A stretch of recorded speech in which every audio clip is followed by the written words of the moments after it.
இயேசு அறிந்து போஜனத்தை விட்டெழுந்து வஸ்திரங்களை கழற்றி வைத்து ஒரு சீலையை எடுத்து அறையிலே கட்டிக்கொண்டு பின்பு பாத்திரத்தில் தண்ணீர் வார்த்து சீஷருடைய கால்களை கழுவவும் தாம் கட்டிக்கொண்டிருந்த சீலையினால் துடைக்கவும் தொடங்கினார்.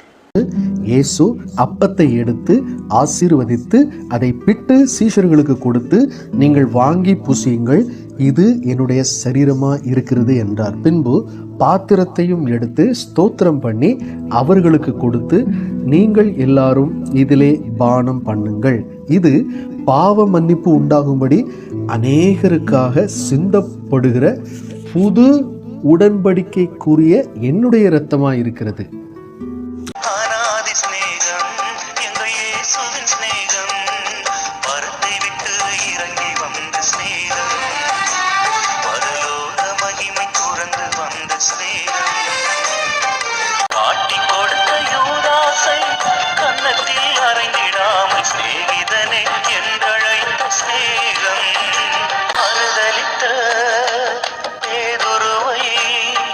மனம் திரும்ப செய்த ஸ்நேகம்.